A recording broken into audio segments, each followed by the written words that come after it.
Big pass Tamil season 9 இந்த புறம்போக்கு Sandra இருக்கா பாருங்க, காலு செருப்பை காட்டுறாங்க வினோத்தை பார்த்து.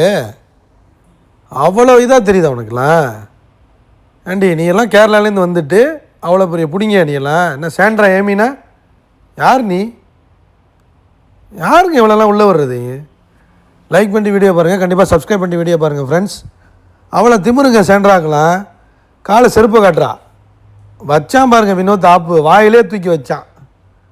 படையப்பாலை வந்து கால் மேலே கால் போடுவார் தெரியுமா ரஜினி, அந்த மாதிரி நீலாம்பரி மாதிரி பண்ணாவ. புறம்போக்கு சாண்ட்ரா காலை காட்டிக்கிட்டு இருந்தா. அப்படியே நம்மளால் கால் மேலே காலை போட்டு செருப்பை காட்டினார். திரும்ப இப்படி தான் காட்டணும். இந்த மாதிரி நாய்ங்களுக்கெல்லாம் இப்படி தான் காட்டணும்.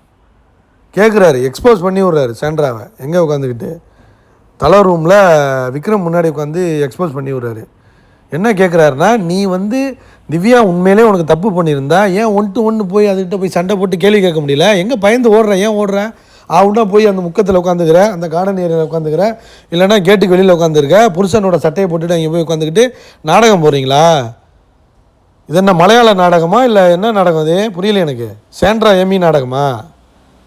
போய் உட்காந்துக்கிட்டு அங்கே உட்காந்துக்கிட்டு திவ்யா பற்றி பேசிக்கிட்டு, எப்போ பார்த்தாலும் திவ்யா பற்றி என்ன தப்பு பண்ணாங்கிறது ஒன்று பேசணும். மக்கள் என்ன நினைப்பாங்க? ஓ மேலே தப்புன்னு நினைப்பாங்களா, திவ்யா மேலே தப்புன்னு நினைப்பாங்களா? ஓ மேலே தான் தப்புன்னு நினைப்பாங்க.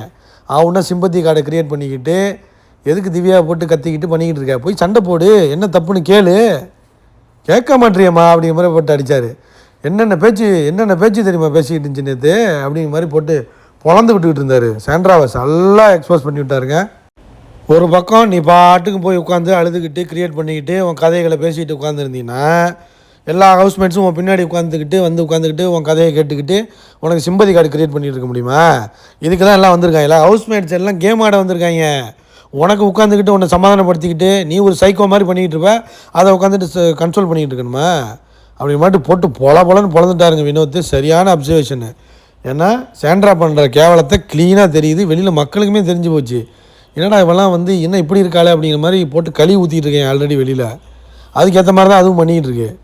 அப்புறம் சொல்கிறாரு, நேற்று உட்காந்து அந்த பேசி போட்டு என்ன பண்ணுதுன்னா, நான் உட்காந்துருக்கேன் என் பேச்சை கேட்க முடியாமல் அப்படி ஒரு மாதிரி முகத்தை சாய்ச்சிக்கிட்டு மூஞ்சை சாய்ச்சிக்கிட்டு அப்படி காலில் செப்பலை அப்படியே தூக்கி செப்பலை காட்டுதுடா இந்த சாண்ட்ரா. எப்படி நான் என்ன சொல்கிறேன்னு புரியுதில்ல விக்ரம் அப்படின்னு கேட்குறான். புரியுதுண்ணே. ஓ அந்த மாதிரிலாம் பண்ணிச்சு அது. அதான் நான் சும்மா விடுவேண்ணே. திரும்ப நான் காலு மேலே காலை போட்டு வேணும்னே பண்ணி நானும் திரும்ப செஞ்சு விட்டேன். ஆனால் என்ன திமிரு பார்த்தியா? இப்படி தான் செய்யணும். சாண்ட்ராவெல்லாம் வச்சு செய்யணும்.